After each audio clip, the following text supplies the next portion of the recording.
A nossa bancada tem hoje a presença do historiador e professor da Universidade Federal de São Carlos, Marco Antônio Villa, e do coordenador do Grupo de Análise Internacional da USP, Ricardo Senes. Mande a sua pergunta aos nossos convidados através dos endereços do Jornal da Cultura na internet. Uma década depois, e um crime continua sem solução. Os motivos da morte do ex-prefeito de Santo André, Celso Daniel, ainda são uma dúvida para a justiça, mas não para a família. 10 anos não foram suficientes para aplacar a dor da família do ex-prefeito de Santo André, Celso Daniel. Bruno, o irmão mais novo, chegou a passar 6 anos na França depois de a família receber diversas ameaças de morte. Nesse período, só um dos envolvidos no crime foi julgado. Dos principais acusados, nenhum sentou no banco dos réus. Cada vez que a gente vê as imagens dele jogado lá na estrada de Juquitiba, é um terror isso aí. E mais, é difícil fazer o luto de uma situação dessas sem que se saiba efetivamente o que ocorreu e sem que aqueles que se envolveram nesse assassinato paguem por aquilo que fizeram. Bruno diz estar convicto da participação de Sérgio Gomes da Silva, o Sombra, no assassinato de Celso Daniel. Pela tese do Ministério Público, Sérgio, ex-assessor do prefeito, teria encomendado o crime depois de Celso Daniel ordenar o fim de um esquema de corrupção na prefeitura. A administração petista foi acusada de cobrar propina das empresas de ônibus para financiamento da campanha do então candidato presidenciável Luiz Inácio Lula da Silva. Bruno diz que o esquema foi confidenciado a ele pelo atual secretário-geral da Presidência da República. Havia o esquema de arrecadação ilícita de recursos, fato que me foi relatado pelo Gilberto Carvalho. O que eu acredito que o Celso não admitia em hipótese nenhuma é que esses recursos fossem utilizados para fins pessoais. Nisto eu acredito. E aí houve um conflito entre aqueles que se beneficiavam dessa arrecadação de recursos e a posição do meu irmão. Para Bruno Daniel, o assassinato do irmão é emblemático porque envolve todas as esferas de poder e demonstra a fragilidade das instituições brasileiras. Nossa insistência é dupla, que o caso do Celso chegue ao seu final, que sejam punidos aqueles que participaram do seu assassinato, mas que também passe a fazer parte da agenda política brasileira uma alteração das nossas instituições, sem o que a gente fica com direitos civis precários, direitos políticos precários e direitos sociais precários. O ministro da Secretaria-Geral da Presidência da República, Gilberto Carvalho, está de férias e não pôde ser localizado. A assessoria de imprensa informou que não tem nada de novo a acrescentar ao assunto, uma vez que em 25 de outubro de 2005, o ministro participou de uma acariação com Bruno Daniel durante a CPI dos bingos. Na acariação, Gilberto Carvalho pediu que o irmão de Celso Daniel apresentasse provas das acusações e, de acordo com a secretaria, até hoje isso não aconteceu. O advogado de Sérgio Gomes da Silva, Roberto Podival, diz que respeita a dor de Bruno Daniel, mas lembra que as investigações policiais do caso não envolvem o cliente dele. Eu estava conversando antes de começar aqui o jornal com o Ricardo Ferraz, que é a pessoa que fez a matéria e que acompanhou na época. E ele acrescentou ainda uma informação que não tem na matéria, que 3 promotores que estiveram nesse caso e que indiciaram o Sérgio Gomes da Silva, o Sombra, foram também não afastados, mas foram designados para outras funções no Ministério Público, que isso também causava estranheza para a família e para quem acha que o desfecho ainda não chegou lá. Causa estranheza, porque afinal parece, nós estávamos até comentando, né, esses romances da Agatha Christie, porque morreram 8 pessoas direto ou indiretamente envolvidos com o assassinato, desde o garçom na noite do crime que serviu o jantar onde estava o Celso Daniel e o Sérgio Sombra, que era o guarda-costas e virou um rico empresário, né? Até outros envolvidos. Então, o caso nunca foi apurado suficientemente. Caso gravíssimo tal. O Toninho, do PT, prefeito de Campinas, também até hoje o caso também não foi apurado. Supostamente teria sido assassinado por um cidadão apelidado de Andinho, que ele estava na rota de fuga. Então, são dois casos emblemáticos. O do Celso Daniel mais ainda, porque ele era o coordenador econômico da campanha e seria, caso o candidato fosse vencedor, como foi, provavelmente o ministro da Fazenda tal. Agora, as acusações que a família faz são gravíssimas também, de envolvimento que a prefeitura recebia suborno das empresas de ônibus de Santo André e esse suborno era passado para o PT para financiar a campanha. Em suma, nada foi apurado suficientemente e eu acho que é um problema não só das questões políticas, mas da Polícia Civil. Ela investigou muito mal desde o início do fato. E foi chamada a Elizabeth Sato, que era a delegada, supostamente uma delegada que estaria longe de todo o ambiente ali do caso, e ela também, segundo aí os olhos especialmente da família, quem critica as investigações, que faltou muito a ser apurado nesse caso. Mas nesse caso, eu acho que nesse caso ele é muito típico, né? No sentido de que não é uma exceção, não é um caso onde a apuração mal feita, anulação de provas por conta de não serem coletadas de maneira correta, deslocamento das pessoas que estavam inicialmente envolvidas. Isso não é o caso que torna ele excepcional. Acho que torna excepcional, isso é mais ou menos a regra no Brasil, infelizmente. O que torna excepcional é a gravidade no sentido de que nós estamos falando da montagem, vamos dizer, de um governo em início. E esse cara, ele cumpria um papel-chave. O do Celso Daniel não era qualquer, ele era um grande articulador. Senes, não sei se vocês repararam ali na fala do irmão, se depois der para a gente voltar, não sei, aí com o pessoal da direção lá de cima do jornal, que o irmão, o Bruno, ele fala assim, olha, o que meu irmão ficava indignado é que o uso desse dinheiro para fins pessoais. Quer dizer, se o dinheiro estava sendo arrecadado junto aos empresários para fins políticos... Partidários, tudo bem, mas, quer dizer, o negócio estava sendo usado, segundo ele, para fins pessoais.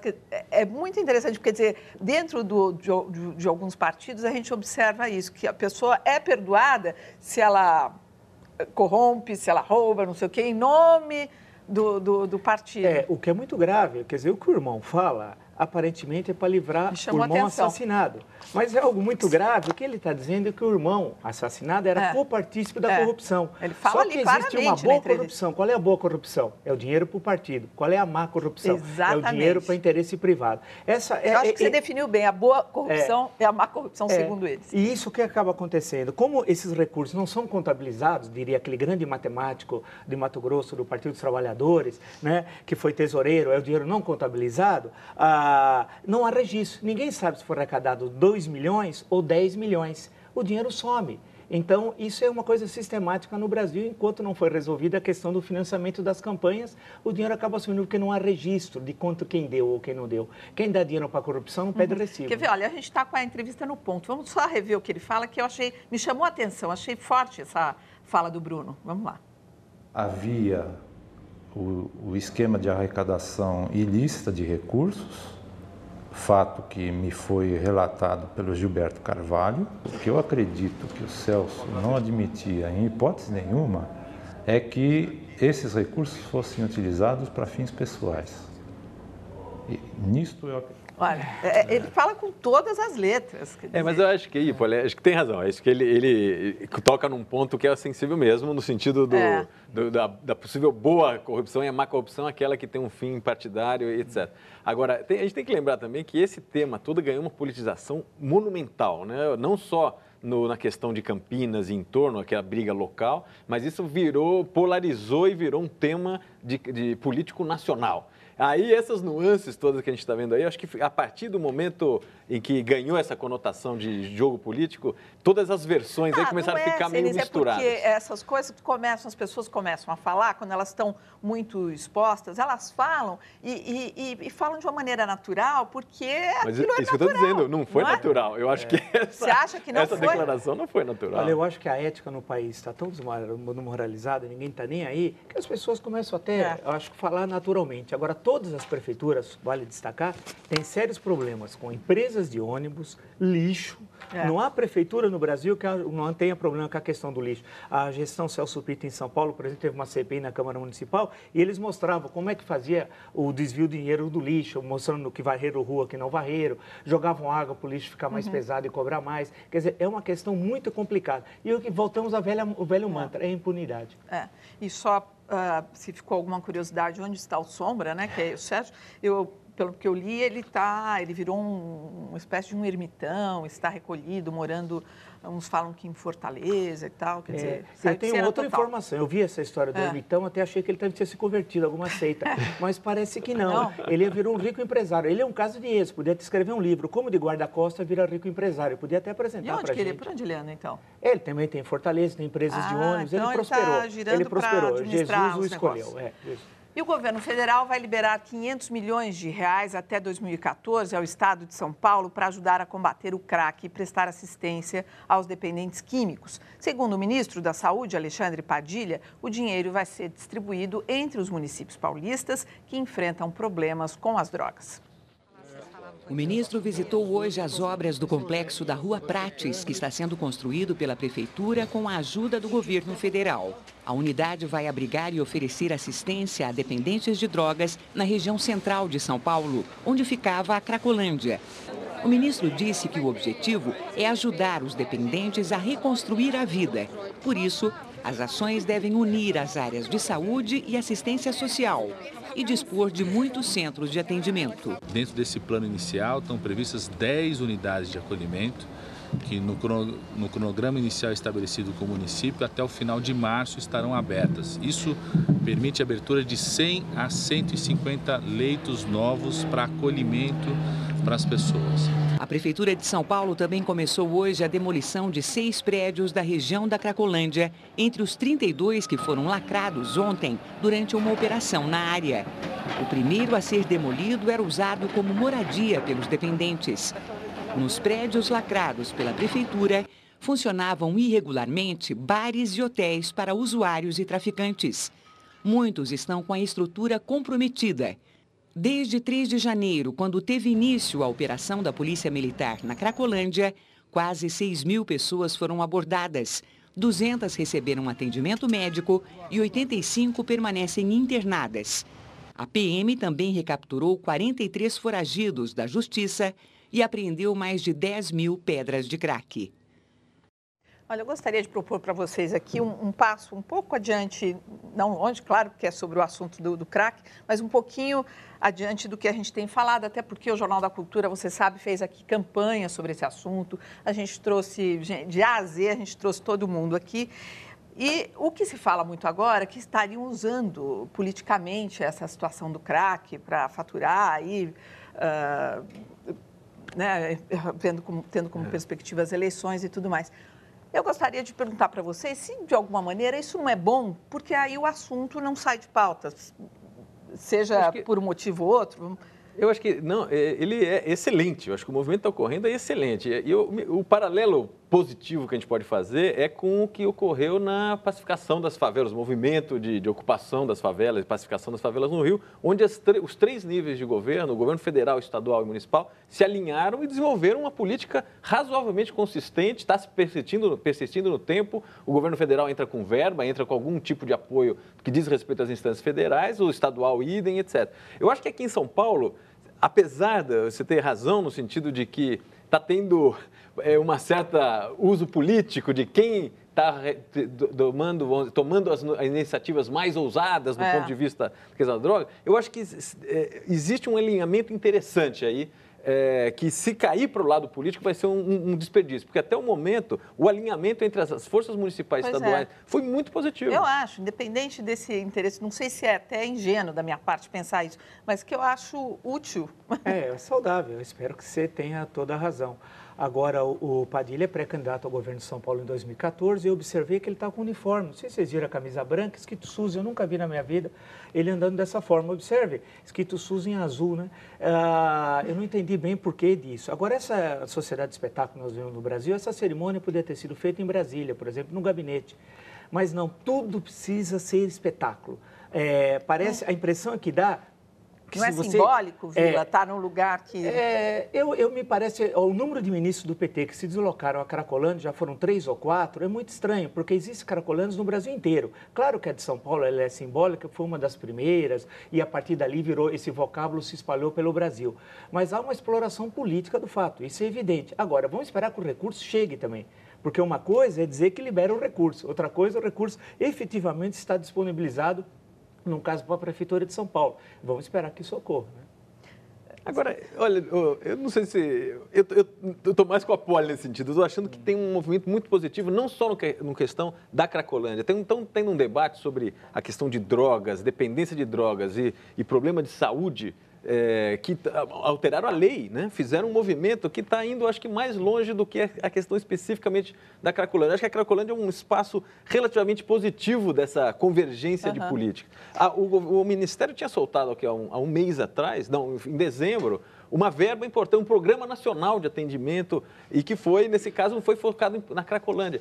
Enfim, eu estou querendo crer que nessa área de drogas o Brasil está avançando. Só a título de curiosidade e cobrando aqui, o ministro da Saúde, quando esteve aqui no Jornal da Cultura, ele falou que existia no cultivo de cana, onde eu acho que não tem uma automatização tão completa e tal, que existia ali, ele falou no interior aqui de São Paulo, os empresários turbinavam ali a mão de obra de alguma maneira com o crack para eles produzirem mais.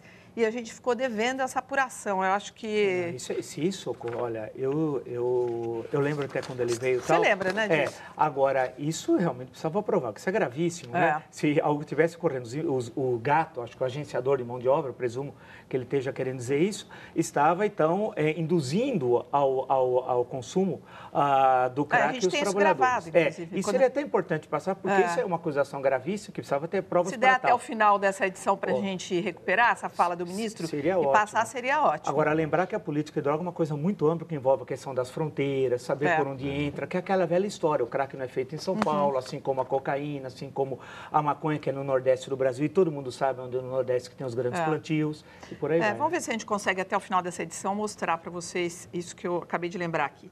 O navio naufragado na costa da Itália se desloca e interrompe o trabalho de resgate. 24 pessoas ainda estão desaparecidas. O temor das autoridades italianas é que o navio continue a se mover e caia numa vala de cerca de 70 metros de profundidade, dificultando ainda mais o resgate. Hoje, os promotores que investigam o caso informaram que por volta da meia-noite de sexta-feira, o navio ainda estava em posição normal.